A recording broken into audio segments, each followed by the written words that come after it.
Welcome to a very special Global E-commerce Leaders Forum edition of The Voice of Retail. I'm your host, Michael Lavin. This podcast is brought to you in conjunction with Retail Council of Canada and sponsored by Purolator, Canada's shipping company for courier and freight. Learn more at purolator.com. In this special edition episode, I'm on the road setting up the Purolator podcasting studio in the heart of the Big Apple at Guelph, where speakers delivered a mix of strategic insights and tactical cross-border to-dos discussing different market entry, growth models, and learning how customer journeys differ country to country. For more information, future events, check out globalecommerceleadersforum.com.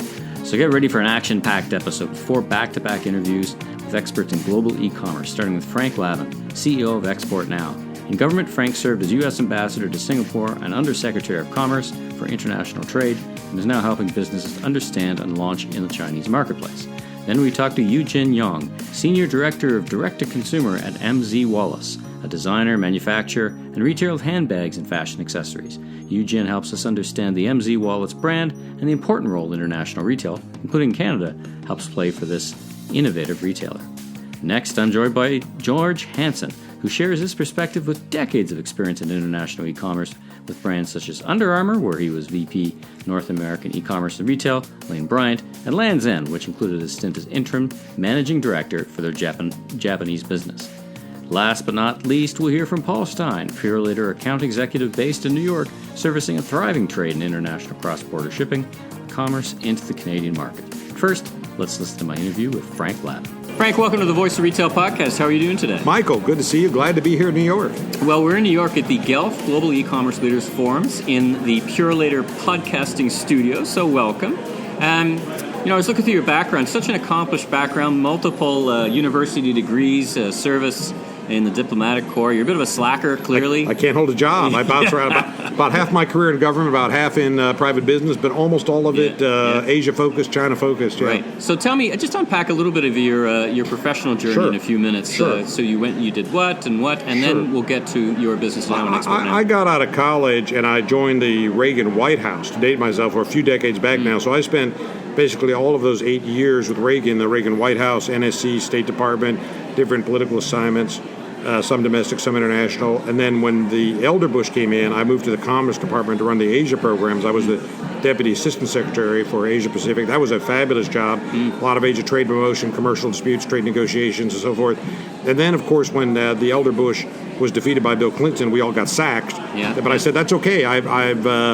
This is my chance to go to Asia. I had pretty good Chinese background, pretty good numerical background. I went to banking in China. I started working for Citibank in Hong Kong, spent that whole Clinton era in banking, corporate banking, and private equity. And then the younger Bush came in 2000, and he asked me to be his ambassador to Singapore, which was a great 4-year assignment. I went from that to be Undersecretary of Commerce, sort of a permsec kind of role or junior minister kind of role, and we did a lot of trade negotiations, a lot of export promotion work. That was a fabulous assignment, and then that all came to an end as well. And when it came to an end, I said, I want to operate an operating business. I want to get directly involved in business in China and help international brands in China, and that's what I've been doing the last 9 or 10 years now with ExportNow. Well, tell me about ExportNow, your scope, and what you offer and how you interact with clients. Yeah, what ExportNow does is to launch and operate e-commerce stores in China for international brands. So we can basically take any e-commerce store in the world and we can replicate that in China and add in the strategy, what products, what SKUs, what price points, what platforms. We can do the inbound logistics, customs clearance, labeling, testing requirements, all of the social media work, all of the customer contact work, all the CRM activity, and do all the financial settlement. So you can sit in New York City or Toronto or any place you want with a laptop, and you can run a store on Tmall or JD or wherever you like. Wow, so comprehensive end-to-end It's a turnkey. service. It's turnkey replication. Yeah, and remember, China is the largest e-commerce market in the world. In China, about 35% of retail sales are e-commerce. In the U.S., it's only about 11%. Yeah. So the point is, you can really have a nice footprint in China with a Tmall store. That's a very nice way to begin and reasonably inexpensive for national reach. So it's not a bad value proposition for brands. And of course, with the size of the audience in the Chinese market and the billion, that's the point. Not just percentage of engagement in e-commerce, you've got the large numbers behind it as well. China is a larger e-commerce market than the United States. States, even though its economy still is a bit behind the United States, not much, but the U.S. is number one GDP, they're number two, but their e-commerce intensity is so much higher that as an aggregate, more is sold on e-commerce in China than the U.S. I got a bunch of questions. The first one that comes to mind is why is that? Why is the Chinese consumer so e-commerce focused?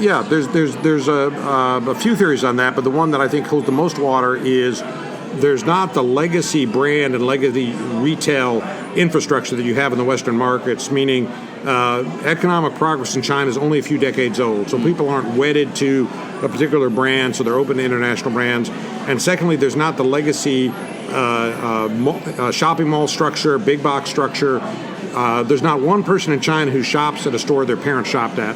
There's not one person in China who bought an item their parent bought, because this is all prosperity is all in the last few decades. So for an ancient civilization, it's really the vanguard of new. It's a new. There's no incumbent. I mean, if you're an American trying to sell into France, look, you can do well, but every item you're trying to sell in France, there is a French incumbent, whether it's apparel or cosmetics or baby food or whatever. There's a good French brand there, so you're going head to head. But in China, you'll frequently find open terrain where you can really run fast and grab market share.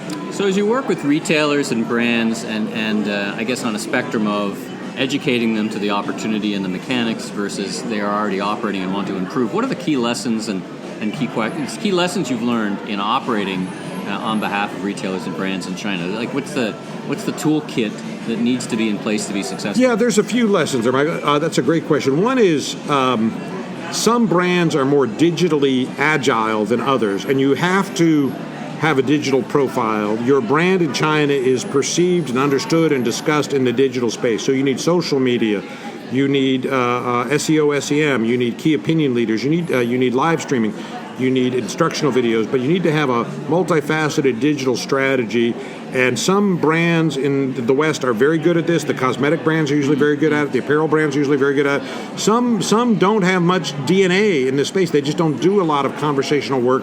Then you're trying to win two wars, if you will. You're trying to convince them they have to be active digitally. Then you're trying to convince them they have to be active digitally in China. So you're trying to change the way they go to market and introduce them to a whole new market. Well, I would say typically in the U.S. or Canada that the heritage of a brand is primarily offline, traditional bricks and mortar, and that's what they've been doing for 50 years or 80 years. Yep. And now they see in the last 10 years, digital's really kind of caught on, but still their overwhelming orientation and their pedigree is traditional. But in China, you've really got to be digital native. You've got to be very agile. You've got to have a lot of original content digitally. You've got to refresh your brand digitally. We would say there's a conversation going on about your brand. It's all in the digital space. You need to be part of that conversation. And so what are some of the other things that executives that you watch for in terms of informing executives is ownership of the brand and cohesion and even how do you keep control of your brand in a brand new market where there's lots of people, you get their attention, so their intention isn't always, let's say, wanted. Well, I'll tell you, one interesting phenomenon in driver success is some brands have reasonable international experience, so they understand the principle of adaptation, and they understand that, look, the Chinese consumer might be very similar to the American consumer, but there are definitely local preferences, and you need to be smart about understanding these market, and then you might be changing the product selection a bit, or color a bit, or sizes a bit, or value proposition a bit. And some brands are very rigid. I couldn't help but notice, just give one example on that. I was just looking at Budweiser advertisements, beer advertisements, video advertisements in the U.S. and in China. And it's both for both Anheuser-Busch, InBev, both Budweiser products. But it was interesting to me that the signature emotion of beer consumption for the U.S. market is sociability. That buying a beer, having a beer signifies friendship. It's what folks do together at the end of a day or end of an event. Something we'll have a beer together to show that we're all good guys. In China, beer is marketed by Anheuser-Busch as a sign of business success.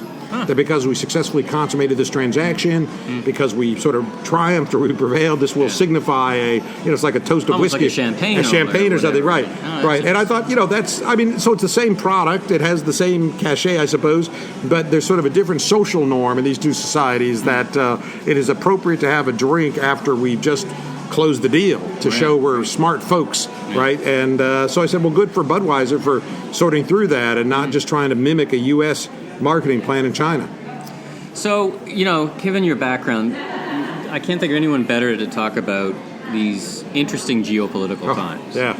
So this isn't a political conversation, so I'm not going to dwell on that. But as you're thinking about a retailer, these are changing times. I see brands, Canada Goose, for example, successful still. There's still a great, seems to be, I'll defer to you, there's still a great demand for Western brands. Sure. So give me your perspective on that in terms of, with some geopolitical uncertainties today, take a long view, it'll all be fine in the long view. What's your short and longer term perspective?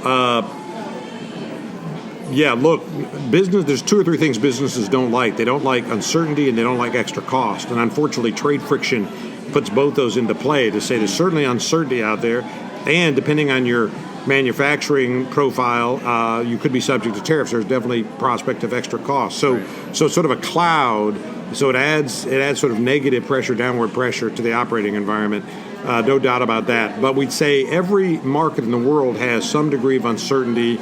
Is the peso going to move, or is anti-American sentiment in Mexico going to spike? Brexit. You can't tell me, for example, Michael, if you're selling into the UK, do you need to have two sets of inventory? Can the inventory in Britain be sold into Europe, or you need to now parallel store and stock your inventory? Or you can't tell me labeling requirements in Britain, because if I can't, historically it was all part of an EU labeling regime, and now it's not, so I have to have a different labeling process for my two sets of inventory. But nonetheless, I think we'd all say Britain remains a very attractive market for North American brands. I would say the same thing about China. There's definitely a little extra uncertainty, but it remains a very attractive market. Let me give you one or two data points. One is, despite the trade friction, the Chinese government, I think, has very wisely held the line and not allowed any public friction, meaning there's been no public calls for boycott or burning the American flag or any. They don't want to make. You didn't see that at the Costco opening. That was jam. So, and I think that's smart of them, because there's no sense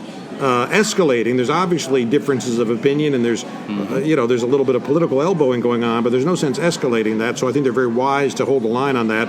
And the second point I note is that Alibaba is having its best year ever. JD is having its best year ever. And when you look at the majors, because we see their financial reports, we see their data, Procter & Gamble, best year in China ever. General Motors selling more Chevys in China than the United States. Nike, best year in China ever. So the market is still hot in China.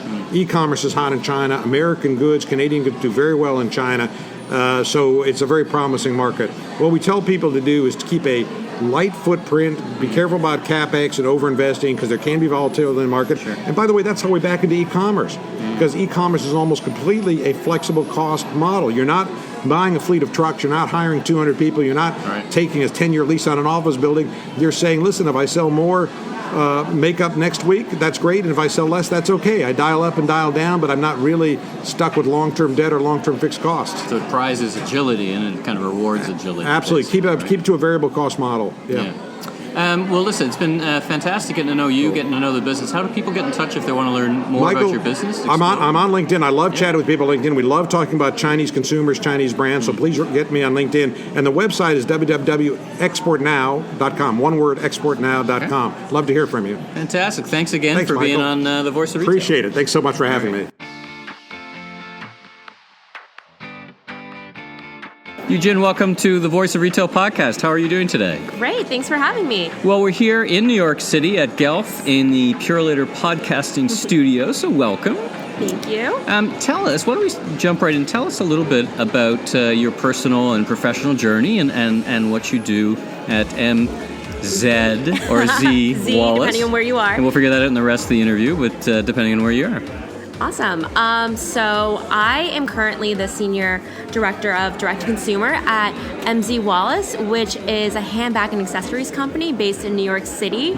And to start, I have always been in retail. I've always been obsessed with retail. And my first job out of school was at Neiman Marcus through the executive development program. So that was really the start of everything. It was a deeply engaging rotational program. Sure. So really giving you the foundation of how to be a merchant and a buyer. So started there, and then later went to Intermix, now acquired by Gap. Then later I decided I really want to do something different and go into the startup space, especially in e-commerce. So went to Blue Apron pretty early on, which is food delivery, which sounded crazy at that time. And then later Outdoor Voices, which is also another startup in the athletic apparel industry. And that's a diverse background, right? In fashion, apparel, food. But then at the end of the day, not too different because it all sort of is in this e-commerce digital retail realm. Right. And then now I'm at MZ Wallace, which is kind of in the last two places I went where it was a startup.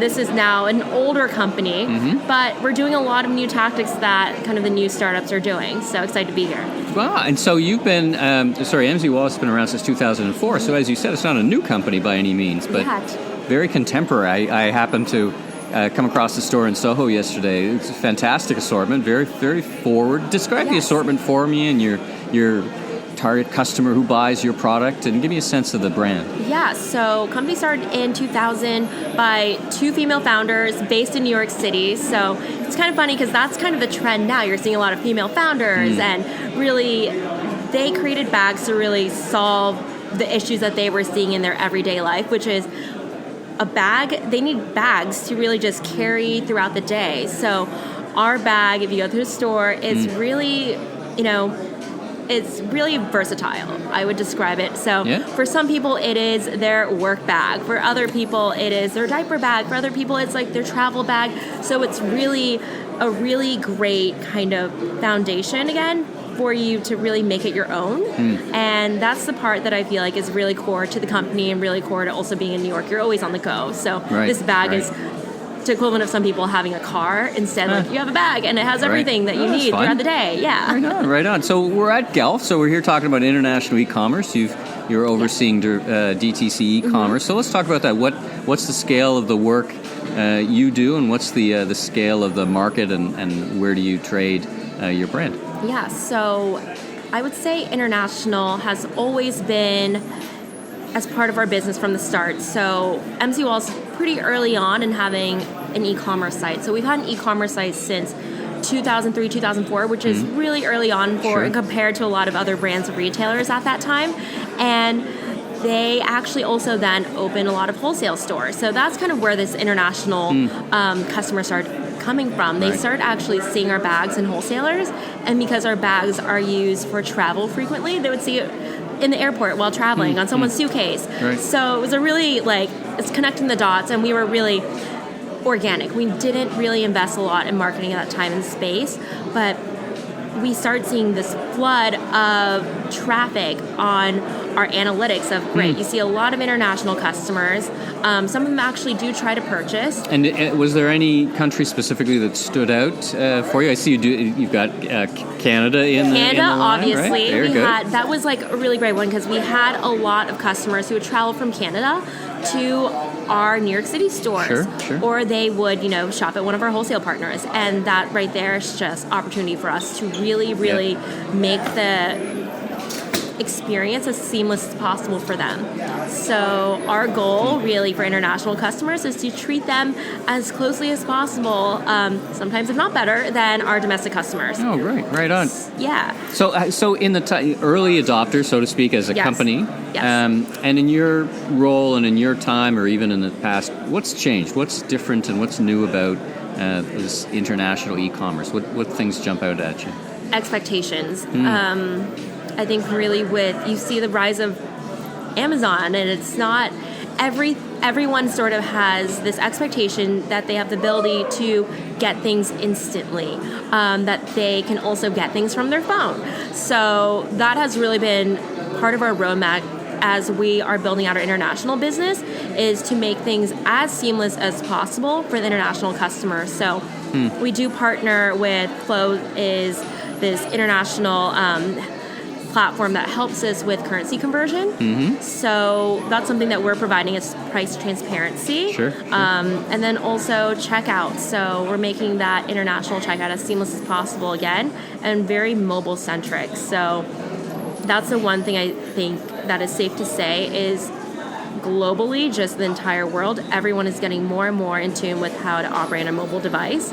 So I mean, the first thing we talk about it is the Amazon effect, but it's broader than that, right? And I'm starting to think that Amazon and what they're doing and other organizations around the world are kind of rewiring consumers a little bit and their expectations beyond just the obvious. It sounds like you're seeing that as well, right? Yeah, it's like the ability to get things with a click. It's the expectation that you might think of something, be able to look up something and get it in seconds. So we really have to be reactive to that as well. So if someone sees our bag in the airport, they're going to Google it, and we hope that we provide them with an experience of where they can actually buy it right then and there. And if they don't, then we're retargeting them with ads that are in their currency, right? Very relevant, very relevant, end to end. So, right on. I think it's really free shipping too is another one because of Amazon. We also provide free shipping because you can't not provide it in this kind of time and age, because if you actually don't, it's almost like a brand turn of like you aren't relevant, you aren't modern, you aren't providing great customer service. So we have that as part of our services that we give to domestic customers. So that's something that we have to provide to everyone too. That's a good segue into my next question, which is what along this journey that you've been stitching together and putting together strategies and what lessons have you learned? What things jump out at you as in if not a surprise, kind of a lesson learned, and in the mind of kind of sharing about here's my advice if you're going down a similar journey. What things stand out for you? So I would say our biggest thing is really aligning experiences so that they are, I'm talking about just like customer service experiences and UX, so that it's really as seamless as possible to each other. So, for example, for our U.S. customers, we have a loyalty program, and we have had this loyalty program, and Canadian customers, international customers weren't able to participate. It was a little bit complex. It was, based off of your USD spend, so it wasn't as easy and seamless for them to join. And also the free shipping and free returns that we offer for these reward customers, they weren't able to participate in as well. But they could see it, and it may be a little bit brand alienating, maybe, right? And that just, it's like, oh, great, like they have all these wonderful perks, but not for me. But not for me, right. And so that was something that we really took into consideration when we reworked our loyalty program in 2019. We have Canadian customers being able to participate. We restructured our point system, so for them, it's everyone and globally. It's really easy. It's 10%. You really honestly get 10% back, and you're able to get free shipping, free returns. We have different perks throughout the year, like early access. You can get a gift purchase. For our top tier customers, we even send them a gift. Right. No purchase necessary. And I think before it was a little alienating. And so kind of a surprise and delight in the loyalty program. Exactly. Now, right? And, if we didn't have kind of all these elements ready for them, we only had parts of it, I think that would make it feel a little unfair and not really modern and global in the sense. You really need it to be all-encompassing that, hey, you live... If the product is modern and global, why isn't the transaction and the way you do business with your customers should be equally so, right? And I think customers today, actually, they're global. They travel a lot, especially our customers are using for travel bags. I think, we have U.S. customers that are traveling in Canada, and they pull it up on their phone. They're going to pop up. They're going to see the Canadian experience, too. And so there's something to keep in mind to really, if this is sort of the market that we're going after, is to give everyone the same equal benefits. So what lies ahead for the business? Strategy, assortment, international scope? What, if you look forward, as you're probably starting to think about 2020 and maybe even beyond, what are the top things that come to mind? So back to our loyalty program, Canada was our first sort of test to see if offering these perks for an international customer would drive the business, and it has. So Canadians are loyalty. They are mad. There's more Canadians with loyalty programs than there are Canadians when you do the math. There's about 18 million households, and there's about 21 million loyalty members across all the different loyalty programs. So loyal, we love them. And so rolling out this loyalty program to other international customers is definitely on our roadmap. I mean, and what other things can we uncover and layer onto that program? Right. And then also digital marketing wise, we are only marketing so far to Canada, Australia, and Japan. and these are sort of our test pilots in terms of international digital marketing. And there's a lot more to go from there. Like definitely, Asia and other countries as well. Why Japan? Japan's come up a couple times. Is that one of those things where there's just organically you noticed customers from Japan? Like, is there any strategy specifically for that part of the world? So in 2004, when we were launching wholesale, one of our wholesale partners was in Japan. Oh, okay. And so we had a little, Japanese fan base kind of sprout up from that. And we've always seen steady traffic from Japan. We've seen Japanese customers travel to our New York City store. And so again, it is, how do we provide them the most seamless experience directly so they don't need to, even travel all the way to New York. Or buy a new bag for the new season, right? Or whatever, right? Right, Sure. Or if they feel like we have a larger assortment than our wholesale partners, they can buy it directly from us. Right. So we've really been working hard too in terms of providing them with a seamless experience, and mainly with that is translations and making it seem as local as possible. So they have ads are in Japanese, the homepage, the site is in Japanese. So it feels like it's for them, right? I mean, back to what you were exactly. saying before, that kind of... And it's treating everyone with sort of the same kind of lens of this is for you. Right. So Fantastic. Yeah. Well, listen, thanks so much. If people want to find out more about the brand or perhaps even connect with you, how do they do that? It is online at MZ, or for some, MZ Wallace. If you're Canadian. .com, and check us out there. Perfect. Well, listen, thanks again for joining me on The Voice of Retail. Very kind of you to spend some of your time, and I wish you all the best. Yeah, thank you for having me. George, welcome to the Voice of Retail podcast. We're here at Guelph Global E-Commerce Leaders Forum at the Pure Leader Podcasting Studio. It's kind of a long introduction here in New York. Welcome. Thank you. It's great to be here with you. Well, thanks for joining me. You've got a rich history in e-commerce and international e-commerce, so I'm really keen to kind of get into the conversation and learn more about what you've done and also your insights for the future. So why don't we start? Tell us a little bit about your personal and professional journey. We were talking off mic, we've got a lot of connections back and forth in the industry, but tell us a little bit about yourself.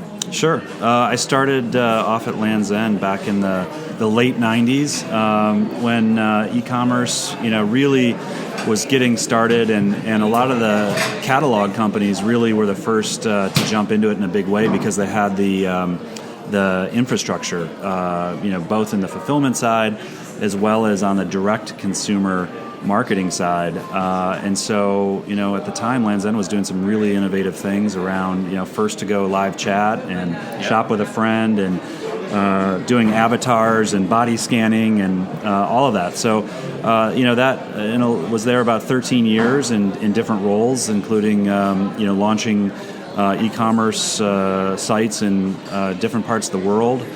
You already had an international role, not already, but you had exposure to your international role there, right? Yeah. So worked on our European and Japanese websites, rolled out features and functionality there, and launched our French site, and then ultimately my last role there, I was based in Yokohama, Japan, running our Japan business. So catalog, e-commerce, and really understood and learned how different other markets are, and really an important lesson for me to, and I think we're seeing it even more today, to sort of bring back my past to today, is how much home office and the home country can learn from operations in other countries. And I think more than ever, many other parts of the world are leading e-commerce, whether it be omni-channel in Europe or social commerce in China. Those are valuable learnings to bring back to the home market. And I think what's changed the most is 20 years ago it was all about just enabling e-commerce in these other markets, and really having a U.S.-centric expertise approach to just enabling commerce. And I think that's evolved so much, where the expertise in many of these areas are in the regions, and I think that it also has an implication around driving an organizational shift to driving more ownership in the operating model into the regions, and more of a support role globally. Those are some of the themes I'm picking up on early days listening to And it's so interesting because I could imagine, long-time cataloger, you said, listen, we got the expertise, we know this business, let us go launch it in a foreign country. But then you realize that the business fundamentally is the same. We're picking an item and we're shipping to a customer, but there's vast differences, right? Yeah. And I guess that's a segue into my next question, which was, over the course of your career, what are the kind of changes that you've seen in international e-commerce? I mean, I've seen the rise of social, even as a role in these markets. It's really even phenomenal. But what have you seen change over the past years that you've been operating as an international e-commerce merchant? Yeah, at a high level, I'd say there's a lot more precedent around different operating models and ways to organize. And I think in the early days it was about centralized sort of command and control, and then build these outposts to go execute the global strategy. And now I think it's pivoting much more to enable and support the regions who really understand their market. They understand the context in the market. They know who the players are. They know how their customers shop.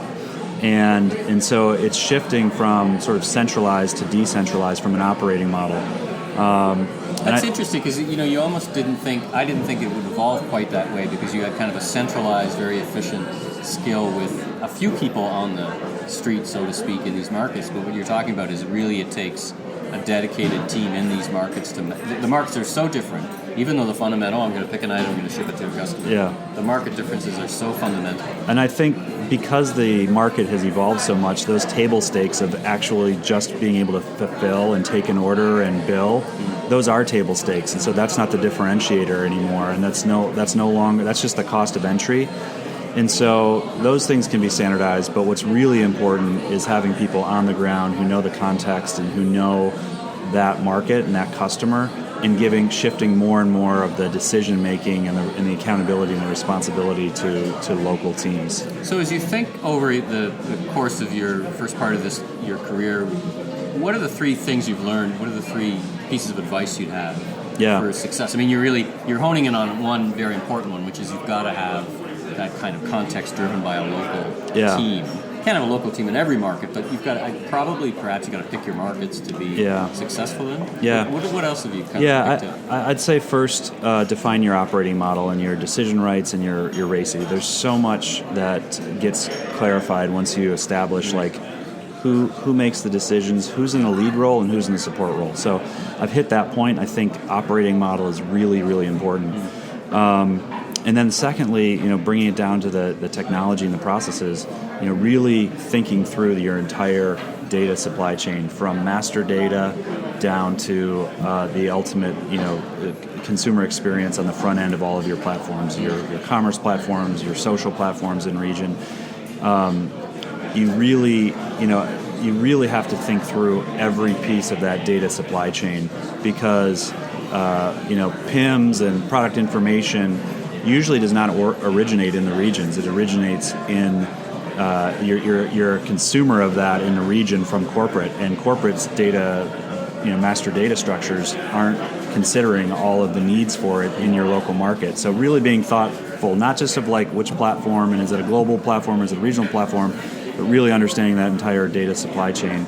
And then, lastly, I would say, making sure that the organization is a learning organization, able to draw the insights from around all of the regions and bring them back. Feed it back to the feed it back and recognize where other regions are leading, and have a capability to be able to evaluate each region and where they're strongest and where they're leading, and bring that back to your other regions and share that and have a way to vet and bring that back to the other regions. It's interesting when you look at how goods are sold in China, for example. It's so much on mobile, so much on these different platforms. And I guess the question is, will North American consumers shop that way? Yes or no? Is that just a matter of time, or will it never be like that, so we'll have to pick our learnings from those markets? Yeah. I mean, I think in every market, it's going to be slightly different. I think the themes are similar, and so I think you're starting to see, while I believe marketplaces, Amazon and the other marketplaces are going to continue to dominate and continue to win, the new marketplace is going to be social commerce, and I think they're marketplaces because that is where people will transact, but they are marketplaces. They just happen to be social marketplaces, and so. And so for the listeners who might not know what a social marketplace is, break that down, unpack that a little bit. Yeah, so buying on Instagram, so you have both inspiration, the ability to target in an incredible way, and a marketplace where there's multiple players, multiple brands, multiple scenarios, but much more, in a much more targeted and contextual way than even going to Amazon is. Like Amazon, you go there because it's the world's largest marketplace, and they have a great ability to personalize to you, and you're in a buying mode. In social, it's all contextual. You might be shopping, you might not be. You're looking for inspiration, but the ability to target you and have that context of what you're doing, I think, is going to be really the next version of marketplace. And I think both of those things, the continued strength of traditional marketplaces and the emergence of social marketplaces, are going to continue to put pressure on brands' own direct-to-consumer digital business. You mentioned Amazon. Let's talk about the future, if we can be so bold, of retail. In what is arguably an Amazon world, they're now the number one destination where people go to search for items. Yeah. How do retailers figure that out? Retailers and brands figure that out? How do they win? Yeah. Is it a mix of... I talk to people about what's your Amazon strategy, and that could be partnership. Yeah. That could be full-on competition, or somewhere in between. What's your advice to retailers on how they think about an Amazon strategy? I would challenge retailers to think about not what is their Amazon strategy, but what is their marketplace strategy. Unless they're truly limited to one market where Amazon is dominant. But I think looking more globally, there are Amazon-like marketplaces in every part of the world that's relevant commercially, and so I think you have to look at what is my marketplace strategy. And I think for most brands, not all, and in most categories, not all, you can't avoid or dismiss marketplaces. In the case of Amazon, they're a winner. They're going to continue to win, and so you can't not play. You have to decide to what extent are you going to differentiate. Look at them as a major distribution partner, and apply whatever segmentation criteria you want, whether that be content, product, timing. Those are all different decisions that you can make around your segmentation. But I don't think brands who want to grow can completely ignore Amazon and stay away from it. That's an interesting way to reframe it. What's your marketplace strategy? Not your Amazon strategy. Yeah, because there's regions where Amazon is not a major player. And there's enough differences between the marketplaces in whether it be Mercado Libre or Alibaba and Tmall that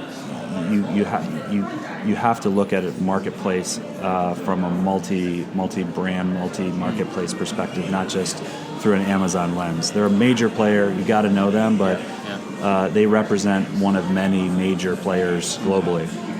And you're providing advisory and other work for retailers and brands. How do people get a hold of you? Yeah, well, like everybody, I'm on LinkedIn, and I'm exploring what my next opportunity is going to be, and certainly it is going to be in the digital leadership space. So I'm excited about where the industry is moving. I'm seeing so many people who have been focused on specialty, e-commerce retail, really moving into shaping other industries, and I look forward to doing that. Well, you've got such a rich background. Thanks for sharing your insights on the voice of retail, and it was a real treat meeting you and chit-chatting today. Great to be with you. Thank you. All right, thanks, George. All right.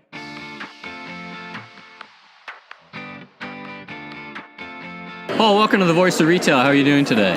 Good. Thank you for having me on. Well, I'm in your backyard. We're here in New York City at the Guelph Conference in the Pure Later podcasting studio. So why don't we jump right in? Tell me a little bit about yourself, but tell me what you do here for Pure Later.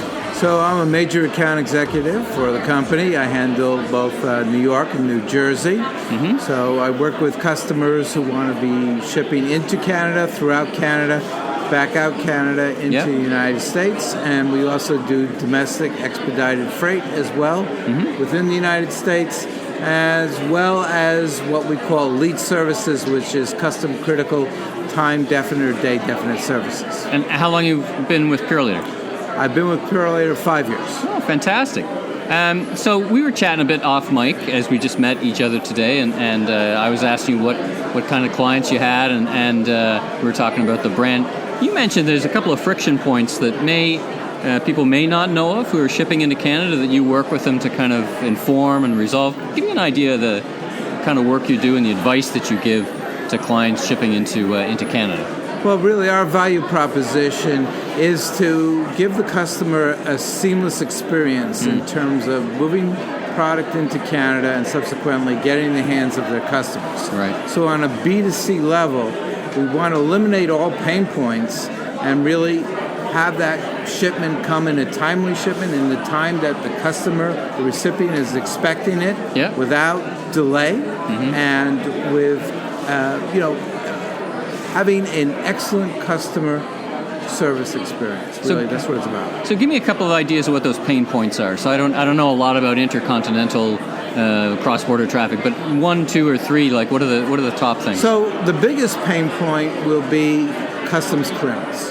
Having the shipment coming through customs and it's not classified correctly, or the proper paperwork and all that stuff. Right, and so it gets held up or it gets put in bond. So obviously, when that happens, the shipment gets delayed to the recipient, and that is a poor customer experience for that recipient. Right. Another aspect is time in transit.